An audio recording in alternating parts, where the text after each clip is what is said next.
Cruz of Texas and Senator Lindsey Graham of South Carolina. And senators, wow, okay. Make America great again, baby. I'll tell you what, if I can hear Lindsey... The love is everywhere. If I can hear Lindsey Graham say, make America great again yesterday with a smile on his face, anything is possible. The world is upside down. I want to apologize to Ted for saying he should be killed on the Senate floor. Yes. At least we're not on the Senate floor now. We're in Russell instead. Ted Cruz, you are a pop culture specialist. What would Bill Murray's character in Ghostbusters be saying at the sight of you two together? Well, I think we've crossed the streams, and I think the Stay Puft Marshmallow Man is coming out anytime soon. Dogs and cats living together. Let me ask you guys really quickly. I'll start with you, Lindsey, because Ted, you introduced Rex Tillerson. Were you concerned, Lindsey, about Rex Tillerson's non-answers to Marco Rubio's line of questioning? Yes, I thought Marco did a really good job. Mr. Tillerson is a very accomplished guy, but when it comes to Russia, I want more clarity. I think war crimes were committed under Putin's control and regime. And, we'll see if he can clean up his answers. But it's not about his qualifications as much as it is about how he views Russia, and we'll see what happens. And, Ted, let me ask you about that. You introduced Rex Tillerson. First of all, tell us why you did, what you know about the guy. And then the same question to you. Were you concerned about his non-answers to Marco Rubio's questions on Russia? Well, listen, the purpose of the hearing is to flesh out a nominee's views, a nominee's experience and vision. I introduced Rex Tillerson, number one, because he's a Texan. He's an incredible business leader from my home state. And I think this is a really challenging time. I think the foreign policy world is a mess after 8 years of Barack Obama, and we need a serious leader. And if there's one thing Rex Tillerson is, he is a serious man with experience running a massive global company, negotiating all over the world. And I hope and believe that he is going to be able to help change us from the direction. I mean, right now, our friends don't trust us and our enemies don't fear us. We've got to change that, and I hope and believe we're going to. I'm wondering then why, Lindsey Graham, why would it be so hard to say I'm concerned war crimes were committed? Well, I think, number one, you don't want to go into the job naming one of the leaders of the world a war criminal, but here's the problem. You got to deal with Russia as it is, and the bottom line is I think his nomination is salvageable from my point of view. I think he probably is not going to get a lot of Democratic support for some of the other answers he gave. He said Russia did it. That made me feel good about hacking into our elections. He understands the utility of sanctions. He was reluctant to make a commitment about what he would actually do. I get that to a point, but he should have knocked it out of the park. He should have turned to Marco and everybody on the committee and said, I see what they did in Aleppo. I know what they did in Aleppo. It is wrong, and it is time for Russia to pay a price across the board, not just for hacking into our election, but for destabilizing the world. But at the end of the day, Trump's the guy, not Tillerson. I think Tillerson's a very qualified guy, but I'd like to see more strength and clarity when it comes to Russia and the moral clarity that Marco was talking about. Senator Cruz, why will there not then be a second day of hearings so we can flesh out even more, hear more from Mr. Tillerson?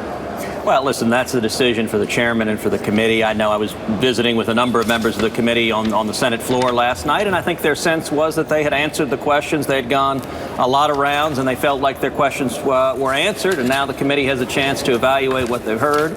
They can follow up, as they often do, with more questions in writing, and then they're going to make their decisions, and then the whole body, the Senate, will make our decision. So, Senator Cruz, it's Willie Geist. Do you agree with Senator Graham and Senator Rubio yesterday that Vladimir Putin is, in fact, a war criminal? Look, I've said many, many times that I think Putin is a KGB thug, that his pattern for his entire time in office has been to use brute force to hold on to power. I think he committed an act of war by invading Ukraine. And I think much of his aggressiveness has been caused by Obama's weakness. I think weakness is provocative, and what we've seen across the globe is that our enemies, from Russia to Iran to North Korea, have all gotten more aggressive, more belligerent because of what they see as weakness in President Obama. I am very encouraged that that's going to change and change significantly on January 20th. That's President Obama, but has President Putin committed war crimes? Look, he has committed acts of war. So, a war crime is a technical matter that you adjudicate under the laws of war, but he's a thug and he's committed acts of war. I'm not at all hesitant to say so, and then we need to stand up to him and resist. And it's clear he's also committed repeated efforts to undermine America. I mean, there's no doubt that we've seen cyber attacks from Russia. We're going to continue to see them. We're going to continue to see them from China, from North Korea, and we need a president and administration that recognizes those who are expressing hostility to America. We need a president who can stand up to that. So, Senator Graham, if he had given that answer, we wouldn't be having this conversation. I know. Senator Graham, let me ask you the reason the two Ted of you for are... Secretary of State. Yeah. All right, we got a new nominee. You've been a big supporter all along. Exactly, you've been there all along. All along. Senator Graham, let me ask you, the reason the two of you are standing there today is that you've introduced a new bill that would effectively defund UN because of that Israel resolution from which the United States abstained. Explain what you're seeking to do here together. 22% of the money to fund the UN comes from the American taxpayer. I don't think it's a good investment for the American taxpayer to give money to an organization that condemns the only democracy in the Mideast, takes the settlement issue and say that's the most important and only issue in terms of impediment to peace. I begged the UN months before, don't put me in this box. This was John Kerry and Obama taking a slap at Israel, and we're going to push back. I think most Americans believe that the United Nations has become more anti-Semitic, more anti-Israeli, and I'm a big internationalist, but we're going to stop the money until we get this fixed. And I appreciate Ted's leadership on this. Senator Cruz? Well, listen, the last month, what we've seen Barack Obama do to Israel, I think has been shameful. It's been on the way out. He has struck out repeatedly at Israel and done real damage. At the United Nations, the resolution that the Obama administration abstained from, and there are reports they actively orchestrated, was a profoundly anti-Israel resolution. It declares much of Israel illegal and illegitimate. Much of Jerusalem, it declares, is not legitimately part of Israel. It declares the Jewish quarter is not part of Israel. It says the Temple Mount, the holiest site for the Jewish people in Jerusalem, is not legitimately part of Israel. Western Wall. And the Western Wall, I mean, we all remember the image of Barack Obama wearing a yarmulke, standing in front of the Western Wall. He's now signed on to the proposition that that is illegal occupied territory. That is shameful. And in my view, we need to act to defend not only our friend and ally, the nation of Israel, but also U.S. interest. And so Lindsey and I today are joining and filing legislation that would end all U.S. taxpayer funding for the UN unless and until they reverse this resolution. It's very simple. The only way to get their attention, we can give speeches, we can pass resolutions, and the UN is going to ignore what we have to say. But if you cut off their money, that gets their attention. And I think we've got real prospects of seeing this thing move through Congress and actually turning this thing around. Senator Graham, I want to go back. It's John Heilman here. I want to go back to a different topic and a different piece of legislation. The topic is Russia, and the legislation is your bipartisan bill with Senator McCain to both strengthen, solidify, and broaden the sanctions that the Obama administration is placing on Russia because of the hacks last year. Do you think, on the basis of what you've heard right now from the president-elect and from his Secretary of State designee, that they are anywhere close to where you are with respect to what has to happen now to Russia? Well, number one, I realize I got 1%, so we can let that go. Here's what I think. I think there's a bipartisan desire to punish Russia, not only for hacking into our elections, even though I don't believe they changed the outcome. They tried to disrupt our elections, and they're doing it all over the world. The president-elect said he believed Russia was behind the hacking. That is progress. Tillerson indicates that sanctions are a tool that can be used in the toolbox that can be used. So I hope that Tillerson will embrace sanctions if they're passed by the Congress. I predict if we had a vote on more sanctions against Russia today, it'd get 80 votes in the Senate. And so are you comfortable, is Senator John McCain comfortable with the fact that Rex Tillerson will support a sanctions bill if it passes through the Senate? He indicated that sanctions were justified for the invasion of the Ukraine. He said he wants to look at additional sanctions before he commits.